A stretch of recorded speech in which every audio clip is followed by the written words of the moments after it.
Good evening, viewers. We have a wonderful guest with us tonight, and this is Shailaja Menon from Malaysia. Welcome, Shailaja. Namaste, Meena ji. Thank you so much for having me on your show. Yeah. So, friends, let me just introduce you to her, a little bit about her. She's an author and a 500-hour certified Manasa yoga teacher. She's an integral yoga teacher, a TV host, and a speaker who grew up in Coimbatore, India, but she's now based in Malaysia. She's the founder of Mat and Beyond Yoga Studio in Selangor, Malaysia, and has 24 years of teaching experience in the field of yoga. She was the host of a yoga TV series called Yoga Shakti on Anand TV, based in UK, with audiences in Europe, UK, North America, and Canada. And she's also written two books. Her first book, Yoga Shakti, Awaken Your Own Power, was published by Niyogi Books, New Delhi in 2018. And in 2022, on International Yoga Day, the same book was named as one of the 4 recommended reads on yoga by Oxford Bookstore.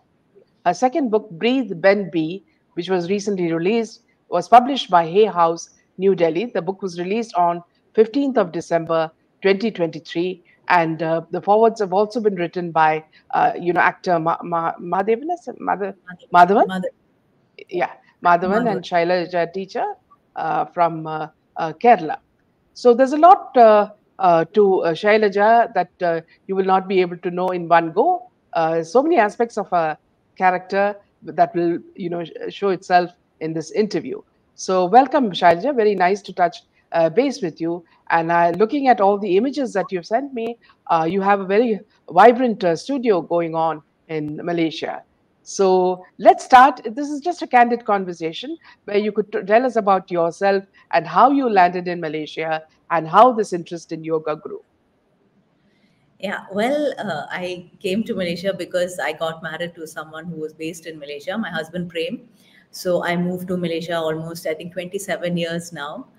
And I have 2 boys. The older one is 25 and the younger one is 17. And they both grew up here, studied here, grew up here. And I came into yoga, like I always think different people, you're called into it through different reasons. Some people have back pain, some people have some other issues. But my issue was dealing with stress. So that was the reason that yoga kind of called me. And since then, I found a great relief in the practice. And I didn't want to stop after that. So from my very first yoga class, which I experienced in Coimbatore, I started with integral yoga. At the end of my very first class, I felt such a huge release in the way that, my mind was and the stress that I was experiencing. And I just knew that I could never let that practice go. And over all these things that you talked about, it all just organically developed because I was so in love with the practice. It brought me so much benefit. And then over a period of time, it just became natural that I wanted to share it. And I was also guided by many beautiful people along the way who have shaped my whole idea about yoga and thinking about yoga. So there was Mataji Divyananda at the Integral Yoga Center, and she was the one who actually encouraged me to be a teacher even. So all of this was not part of my goal plan and all of my to-do list when I grew up, but life just happens, and I found myself guided by the universe with many wonderful teachers. In Malaysia, I have a very good teacher called Manoj Kaimal, and I still go to his classes. So they have really shaped my thinking on yoga and how I teach it. Yeah, brilliant.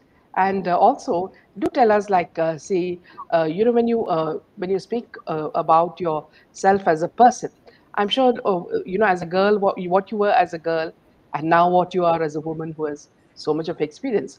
There's been a massive change in your, not only in your persona, but everything, health-wise and everything. So, do you think this, practicing yoga is not just physical; it's a complete, a body, for the body, the mind, the soul. It's a complete shaping up. Yeah, so in fact, the reason why I write all of these books is to share information about yoga because as yoga has become hugely popular, yeah, like I say, it's from the caves of Himalayas, it is, transcended all of that. And now it's in Times Square and, it's just everywhere, right? Even in the Gulf states where you never thought that yoga would be there, it's become hugely popular. So yoga's everywhere. But as it has become popular, a lot of its essence also has gotten diluted, which I think is probably what happens, right? I mean, in the West, you have all these variations of beer yoga and ganja yoga. All of it actually hurts to even say all of this, but that is not the meaning of yoga. So when you go back to the scriptures, if you look at Sage Vyasa, if you look at Maharishi Patanjali, which are really the big names associated with yoga, all of them talk about yoga leading us to samadhi.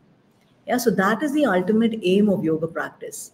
And in fact, the second book that I wrote, it really talks about that. It talks about Ashtanga Yoga, which is the path that Maharishi Patanjali gives practitioners, right, in a very step by step manner, and to approach yoga in a very holistic manner, encompassing so many different aspects: the yamas, the niyamas, the asana, the pranayama, the pratyahara, dharana, dhyana. So there are so many elements that make up yoga practice. But unfortunately, or fortunately, like asana is hugely popular. So yoga has become synonymous with asana. And then it's not even asana, right? Because all the vital elements of asana are stripped. And then there's only like exercise. So yoga has become synonymous with some stretching and toning and all of that, which is really sad, right? So that is why it's so important to go back to the roots, go back to the scriptures to see what was the original intention of our great teachers when they gave us all of these practices. And it's really about connecting and being in tune, or attuning to our mind, our body, our breath, our spirit, and flowing with all of that in an integrated manner so that we lead authentic lives. Like stress happens when what we speak and what we think are different, and then our actions again are wildly different. So it's so important to see that dichotomy that happens, and the integration and the coming together of all of these different aspects of our own self. First is the understanding that we are not just the body, right? We Yeah. all just measure ourselves by the body. To understand that we're so much more deeper than that, we have so many more dimensions to ourselves, and all of this awareness we develop through yoga practice. So to Yeah. me, I always say I believe every person, every human being must practice yoga, for the simple Yeah. reason that every aspect of our life, every dimension of our life gets enhanced, Yeah. because yoga is not just a class that we do once a week, or something to tone our muscles and stretch our muscles, but it is a moment to moment awareness practice. Yeah. Yeah, so in asana practice, Absolutely. this is what happens. We become aware of our right arm, right leg, left hip, right hip, right? We're so disconnected from ourselves, but with the practice, we find that connection back to our bodies, back to our breath, back to our mind. How are we reacting? Are we angry? Especially when something doesn't go the way we want, right? If we can't get a particular posture, right? I believe that life is on the mat. Yeah, our mat practice is really life practice. And as we see, right, the way we react, our mind reacts on the mat. It's the same Yeah. mind that we take out of the mat as well. So if we are busy comparing ourselves with other people on the mat, that's what we're doing in life as well, right? If we are constantly judging ourselves harshly on the mat, right? You're so terrible. You've been practicing for so long. You can't still get this. All this happens. This conversation is going on in our heads. But if we are in unawareness of that, then we're allowing that to dictate what we do outside of life as well, right? Outside Yeah. of the mat in our everyday lives, right? That's how we're judging ourselves harshly. We're talking down on ourselves. All of this is going on in our life. But in our mat practice, it allows us to cultivate that awareness, yeah, of our bodies, of our minds, of the narrative that's going on in our heads, and make a shift. Yeah. What you say is so true, Shailaja, because I remember, when I got married, we were in Delhi at that time.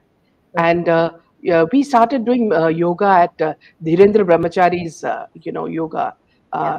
ashram. And Yeah. that's when I realized that, see, if I didn't even do one day of yoga, I'd feel very bad because the body used to stretch so well and all. Then in between, there came a period when I had to stop for certain reasons. And then I started getting all these aches and pains and even these twists. Then I realized that, see, if you don't do yoga regularly, this is what will happen to your body, because other exercises can only tone you up. But what gives you this flexibility, the agility, is purely yoga. And that is because of your breath control. And what you've explained is really beautiful. Now, do tell me, Shailaja, see, you set a base in Malaysia, And it's quite a daunting task because going to another country and actually becoming successful there takes a very long time. And you had the courage to do that. So, could you tell us about this phase in your life? Well, it has taken a long time. It is 25 years now since I have been practicing yoga. Well, I think it's because I didn't set out to do anything in particular, right? I just followed my heart, right? I love the practice. I practiced regularly. I was encouraged to be a teacher. I became a teacher. I had opportunities to teach. So I had no goal, right? I didn't have this goal of, having this massively successful studio or anything. The benefit that it brought to my life, I wanted to share people who came along my path. So Yeah, that was all that I wanted to do.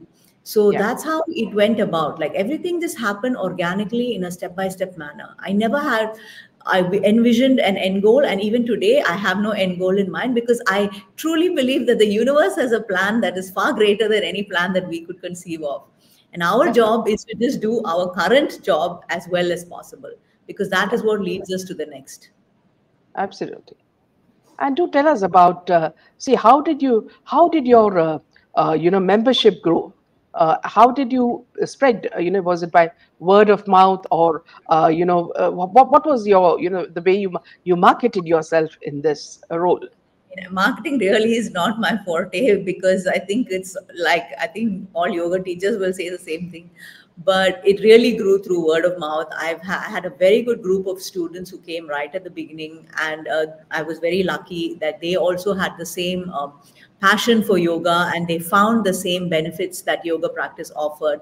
Like I've had a student who came in because she had these panic attacks and anxiety attacks, and she went to the doctor, and luckily the doctor was, instead of just prescribing medication, he told her, why don't you try a yoga class? So she came to my class and she found great benefit. At the end of it, she never went back to, I mean, she never considered taking medication again.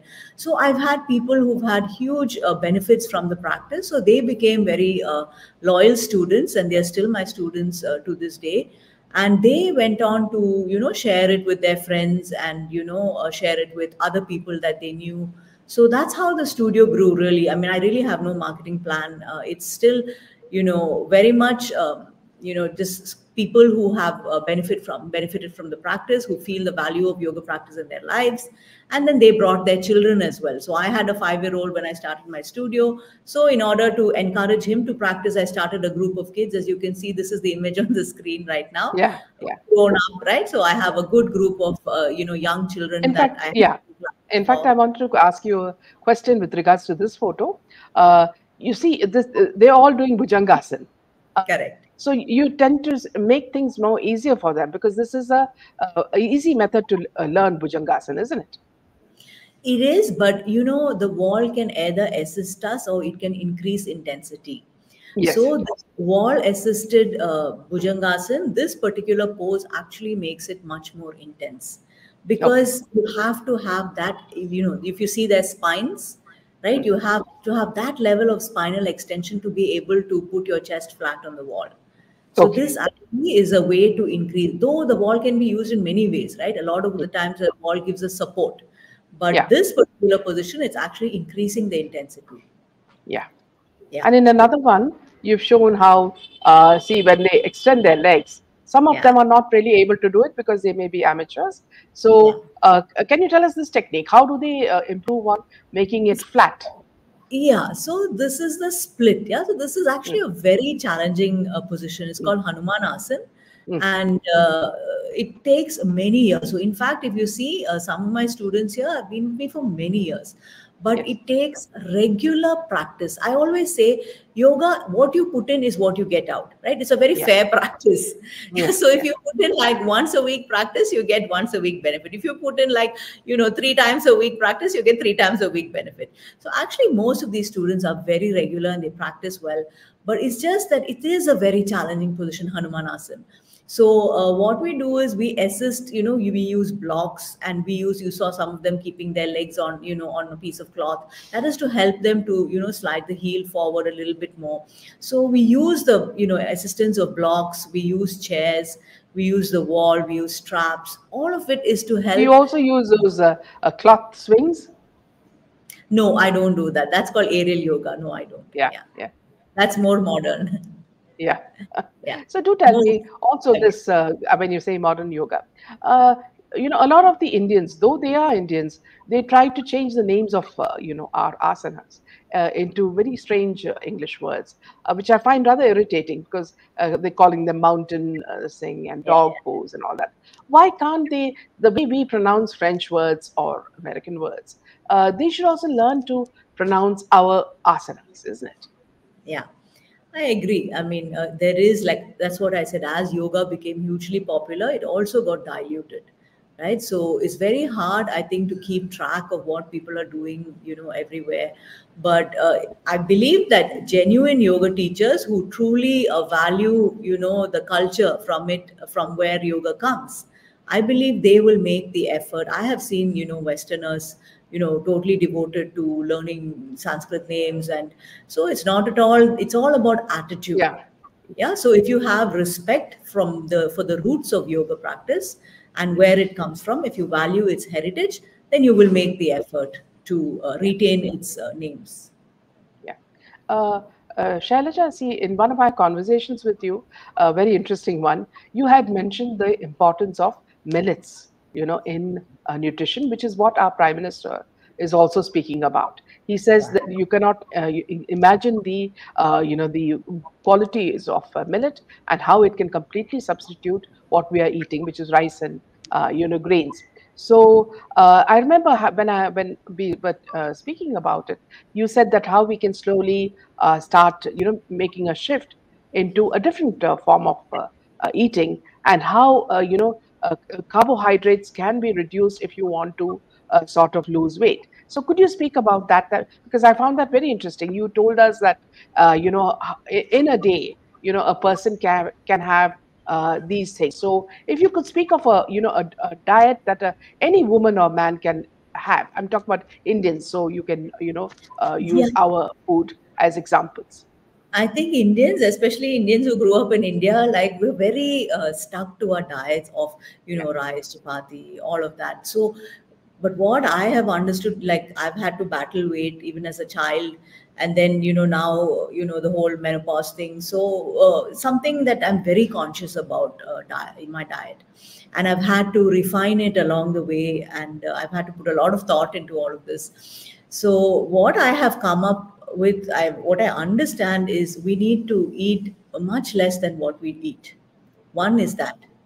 Now they talk about OMAD once, 1 meal a day, 2 meals a day. But I was very heartened to hear a friend of mine was talking. He's an Ayurveda expert, and he was saying that even in Ayurveda they were saying like a yogi eats once a day, like a bhogi eats twice a day. So even in Ayurveda, right, they don't recommend we eat that much, right? I think 2 meals a day is more than enough. But if we look at our traditionally, right, we eat so much more. Maybe now as we become more conscious, right, we're more aware, and we cut down on diet and food. And yeah, so the quantity of the food is also key. So sometimes we think, so I used to think, okay, so this is healthy, I can just eat a lot of it. And then I realized, like, that doesn't really help. So even if something is good, right, the quantity of what we eat is important, right? So what have we gone over? One, the number of meals that we eat need to be reduced. The quantity of what we eat needs to be reduced, and we really have to cover. These are like standard commonsensical diet regulations, as in cut out sugar, right, cut out simple carbohydrate. So all of this is actually quite hard to practice because everything we eat is carbs. Yeah, like especially I'm a vegetarian, ectarian. So right, whether it's rice or whether it's chapati, all of it is carbs. You see upma, dosha, everything is like simple carbohydrate.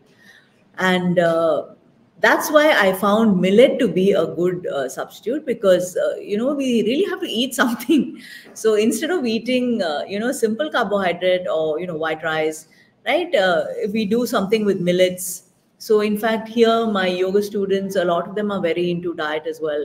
So they eat ragi idlis, ragi, they make chapatis. So there's a lot of use of millet, jowar and So bajra and all. when you say ragi idlis, that is you substitute rice for with ragi, and Yeah, urud will be still be there. yeah. Dal Yeah. is okay. Dal is more protein. Yeah. So we just have to find ways to make sure that every meal that we eat is healthy, nutritious. Yeah. So it's, I know it's impossible to be Is 100%. it because But at least millets actually slow the glycemic level? How does that work? index, yeah. Yeah, So you can have, without, if you eat simple carbohydrate, then your glycemic index really shoots up. yeah. So with this, it slows it down. Yeah. So in a typical, Indian's life, usually when you're talking about a South Indian, they usually have idli in the morning or dosha, and then they have, see, for lunch they would have some rice or some chapati with some vegetables and dal, and then for dinner also it would be a repeat of what they had, other chapatis and sabji. So what is it that you're asking them to replace? You've told us like in the morning they can have I would say ragi this, yeah, breakfast. I would say don't have breakfast, have 2 meals a day, right? Have lunch, 11, 12. Have another meal, 5, 6. So I would say just do that and, eat salads, right? I eat a lot of salad, nuts, healthy fats. So there's a lot we can eat, but like I said, it requires us to revamp our style of yeah, eating. Yeah, so it's very hard to maintain that traditional style, but we can if we substitute, right? yeah, Like this morning, my mother was telling me about, how she lives in America with my sister and how she's having quinoa now instead of rice.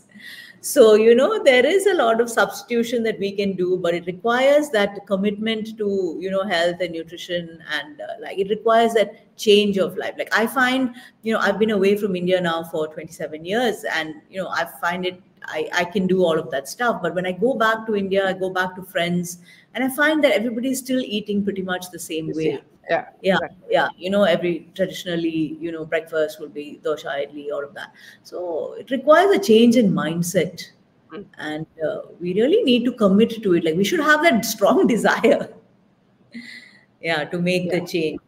yeah. So from here, you have moved on to writing books. So where did this urge to write books come about? So yoga was something I did for myself, right? Mhm. So I started off for my own sake. Yeah, And alongside my own practice of yoga and teaching yoga, I was also writing. Writing was my passion. And I actually, worked as a writer for many years. I also was the editor of a newsletter called Joint Efforts with Arthritis Health. And health was always something I was very keen about. I guess my dad was a doctor, so I think health kind of runs in the family. So I've always been writing, and these were like two passions that were flowing concurrently, like the like a train tracks that never met. But at some point I was like, hey, why don't I just write about yoga? mm, So that's how the first book came. And it was really about questions that people would ask me, right? There's so much of misinformation about yoga. So it was my desire to share, like, I feel I've been very blessed with great teachers. So I had this, I am blessed with this knowledge. So I want to share this with people who are genuinely seeking. So, it's very limited. I live in Malaysia. I have this group of, students in my class. It's a very limited kind of, mm, awareness that I can share. And then I realized that if I wrote, I mean, then I could reach a larger audience. So it's yeah, always been this desire to share the knowledge that I have, right? It's always that has driven me to do everything, whether it is teaching, whether it is writing books, whether it is speaking, right? It's that desire to share the knowledge that I've gained over these 25 years. yeah. And that is what, I combined my passion for writing with yoga, and then that book was born.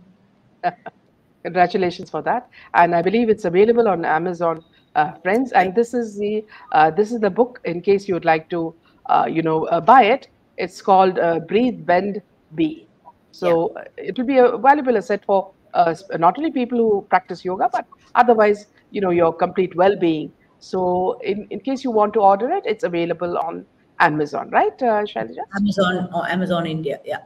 Amazon India, yes. So yeah, getting back to when you teach, when a student comes to you to learn yoga, is it only do you only teach hatha yoga, or you in that 1 hour you include other things? Well, Hatha Yoga does comprise of everything. We have always, like I said, I have been called to yoga because of my mind, right? To learn to deal with my mind.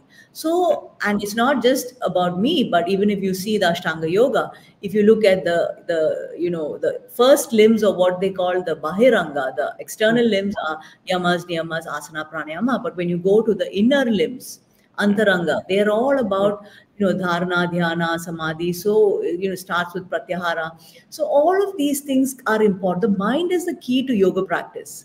We may be standing, like I always say, what is the difference? Any person going to the gym can stretch well, can also do this pose. But it is the awareness of the body, it is the mind, the involvement of the mind, the breath, the attitude, all of it that makes it an asana.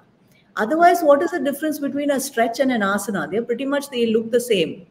Yeah. But what is different is a stretch you can do putting, listening to music and, wearing earphones or talking to friends, and that's a stretch. But the same thing when you do it with complete attention and complete awareness, that becomes an asana. Okay. So the mind is the key to yoga practice. I always say the underlying practice of all of this, whether it is pranayama practice, whether it is asana practice, the underlying practice is attention practice. Yeah. That is how every class begins. Because with the attention scattered, there's no point. You might as well just be doing something somewhere else. Right? But Yeah. if you're in a yoga class, the first thing you have to do is to gather your attention, gather the scattered attention. So the first 10, 15 minutes of the class, in fact, even 20 sometimes, is all about attention, drawing our attention back to our bodies, being present to the body, being present to the breath, being present to the mind, and then working with the breath. So that really settles us because everybody's coming in from a different atmosphere, right? Some people are coming from traffic jam, some people have had a fight with their boss. We're all coming in agitated. And we're all coming in with the mind in 100 different places. We worry about the kids, whether the kids have been picked up, what we're going to have for dinner. So we have to gather our attention from all of those different things, bring the attention to the body, bring the attention to the breath, consciously work with the breath. Like I always tell people, what is asana practice or pranayama practice? Everybody has a body, everybody has a breath. But through yoga practice, we have the tools. We learn the tools to use the breath. We learn to regulate our breathing. We learn to consciously work with the body. And that, one of the great things is it helps release energy, right? It's not just about stretching the body, building flexibility. All of that happens. But another untold, aspect, the whole of yoga practice is working with energy. Yeah, so that is what we're working. Whether we're working with our breath, whether we're working with the body, it is releasing blocked energy, right? Yeah. Trauma has happened to all of us at different stages in our lives. And I also believe we are not just from this lifetime, right? We carry trauma from previous lifetimes. So there Yeah. are so many blocked areas in our bodies, right? And through the pranayama practice, we're able to release all of this, which is the greatest benefit of yoga. Yeah. So Because the suddenly doctor was you telling have me that, access to all this yeah, energy. yeah. So the doctor was telling me that, see, I'm not getting enough oxygen as I want, so you're only getting 80% oxygen. How do I increase that, Shailaja? Through pranayama practice, right? So learning to consciously use the breath. So even pranayama, they say, if you look at the great texts, whether it is the Yoga Sutras or the another great text is Hatha Yoga Pradipika, they all say that pranayama should begin only with a good asana practice. There should be a asana practice preceding pranayama practice. Okay. And the way I interpret that is that you have, what does asana practice lead us to? It gives us an awareness of our bodies. So that is why an awareness of the body is important before we embark on pranayama practice. Yeah. Because without that, we can be saying, okay, I want to increase my breath, right? But we could be sitting with our shoulders rounded, chest caving in, and then trying to, breathe in well. And that's not going to work because asana is not, pranayama practice is not just taking, breath through the nose, right? It's not just air flowing through your nose, right? It's engaging the whole body. Your lungs have to expand, your rib cage has to allow for it, right? There's so much of mechanism that has to happen in the body for you to breathe well, Yeah. right? And with a good asana practice, we become more conscious of our bodies, of the way that we sit. Are my shoulders open? Are my shoulders closed? Is my chest caving in? Is my chest open? Can I breathe well? Is my posture restricting my breath? All that body awareness has to be there. And that, like, you cannot go from 0 to, like a 10. You have to go 1 2 3. Asana practice is important. Awareness of the arms, awareness of the legs, awareness of all of that. Then slowly that awareness will seep into breathing practices, because the breath is more subtle than the body. I Yeah, always say it's so much easier to be conscious of the body than the breath, yeah, right? So to see that how that sequencing happens, and how, good posture, good awareness of the body is important for good breathing. yeah, Yeah. yeah. Now, just going to this image, Shailaja. See, you've shot some very good images of you're practicing yoga in front of these temples. Just tell us about this experience. It seems to be a spontaneous, pose that you've Yes. taken. Can you just tell us this experience? Yeah, so I just went on this temple tour with my sisters-in-law from Malaysia. So we Yeah, went to yeah, Tamil Nadu. I am from yeah, Coimbatore, but strangely enough, I haven't yeah, really been to explore these temples. So yeah, it was amazing opportunity, right? Like, this was a back bend. This position that you saw, it's called Ustrasana, and it's a yeah, heart opening position, right? yeah, It's a beautiful position. It opens your shoulders, it opens your chest, gives you a beautiful spinal extension.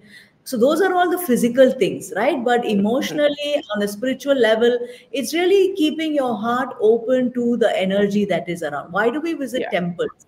mm, Right? To imbibe that beautiful spiritual energy that is present there, mm, right? So through the asana practice, you to me, asana is really a way we converse with the universe. It's a mm, communication, right? So while, when you take a posture, you're communicating with the universe, right?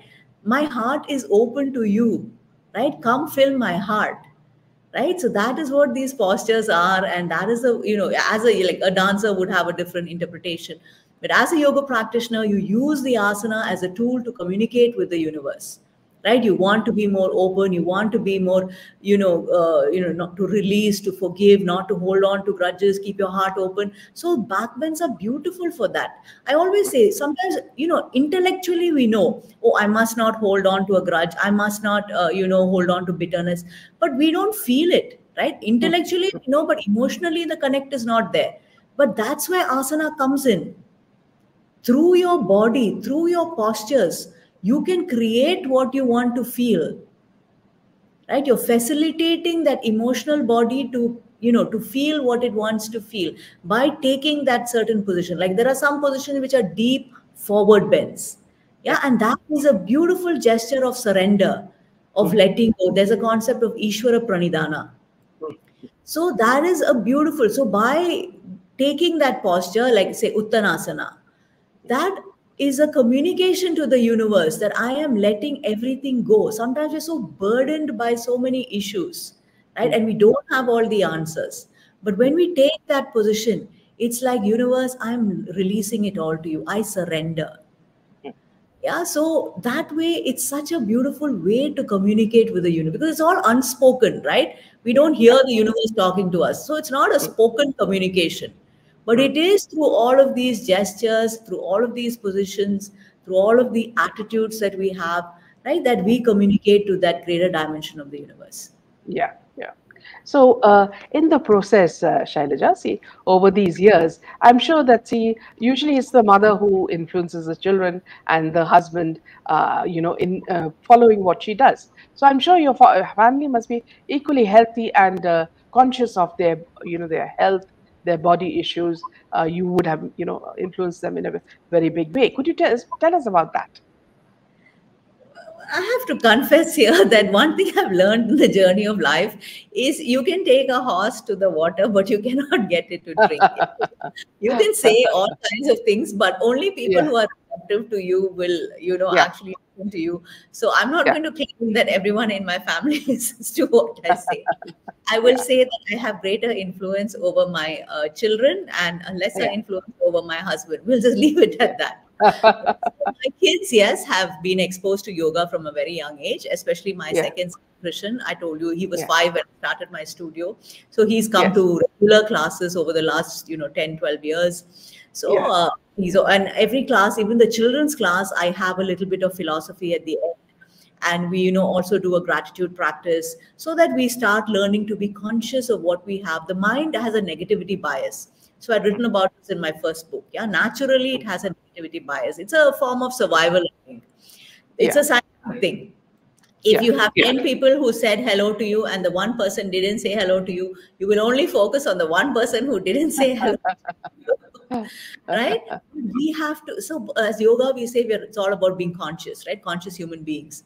So we have to see that negativity bias that our mind harbors, and we have to consciously rerun those programs. And how do we Yeah. rerun or rewire those programs? It is through practices like gratitude practice. And I think Yeah. there's no better place to start than when we start young. Yeah. So, my children's classes, I try to, and as my son is also there, I mean, I try to teach everybody what I teach, I would want to Yeah. teach my children. So Yeah. we do all of these practices. Every class will have gratitude practice. Every class has a little bit of philosophy. Every class a little bit of pranayama. So it's not just purely a physical, asana based practice. Yeah. So this is Shailaja's beautiful family and two sons. Their names are Shailaja. Vaishnav, my older one, Vaishnav, and the Yeah. younger one is Krishan, Yeah. So my really husband Prem. beautiful. Yeah. So beautiful to hear about this. Also, now we'll just come to the last question. Is that, see, how do you find this journey that you've been through? It's been a very long journey, and see, destiny has taken you on a path that you never really realized you'd go on. So, how would Correct. you, sort of encompass this journey and speak about how you feel? This has what sort of pleasure, or what has it given you? I believe I'm guided. Right? I believe this was my destiny and this was my path. And I did have some trauma in my childhood years, and all of that I think just led me on this path. Because without that, I don't think I would have stepped on this path. So when I look back, I really believe this was my destiny, and it is continuing to be my destiny to share whatever knowledge that I have gained with every person that I meet. And I think I'm also very blessed, because this is the greatest. Our mind is the greatest challenge that we have, right? The mind on its own can make a hell out of heaven or a heaven out of hell, right? And then there's no way we can just talk to the mind, right? If the mind is sad and anxious, simply telling the mind, oh, be happy, relax, de-stress, it's not going to happen. But what yoga gives you is tools. It gives you specific tools. It teaches you how to breathe well, right? So that you can release anxiety and stress. It teaches you how to stretch well with mindfulness, with consciousness, so that you can change that energy of your body, so that you can lift yourself. Like I always go back to the Bhagavad Gita. I think in chapter 6, there's a very favorite verse of mine, which says you have to lift yourself by yourself. And to me, that is what yoga has done. It is Yeah. an empowering practice. It has empowered my life, and it has given me tools to deal with my life and my mind. Yeah, because when you can deal with your mind, you've dealt with your life, Yeah. right? To me, this is the most precious gift in life anybody can have, Yeah. the ability to deal with your mind and to ease your mind. Like the definition of asana is stiram sukham asana in the Patanjali Yoga Sutras, right? And to me, it's a definition of life as well, right? What do we need? We need to be stable, and we need to have a mind that is at ease. Yeah. And this ease is such a big word. Without ease or sukham, there is no peace. Yeah. And without ease, that is when it leads to dis-ease. Yeah. So these are such core like, Mm. principles of yoga, that Yeah. with the yoga practice, the invitation of the yoga practice is to live life with sthiram and sukham, Mm. with stability and ease. Yeah. And I mean, I can't think of a greater gift. So Yeah. I believe I'm very blessed In with this fact, knowledge. viewers, in a very short while, since I've known Shailaja, I've known her as not only a very beautiful human being, but also the fact that she loves to share her knowledge with all of you. And in case you would like to connect with her, especially those who are in Malaysia, we will be leaving her contact, a studio contact, so that in case you want to reach out to her, or in case you want to ask her any questions or buy her book, she will be available for you. Shortly after this interview, we'll be putting the details below. So thank you so much, Thank you so Shailaja, much. for your for this wonderful Thank you so interview. much, Naji, again for this wonderful opportunity to share whatever little I know with whoever requires it. Yeah. Thank you. Jai Hind and Jai Shri Ram. Jai Shri Ram. Bye.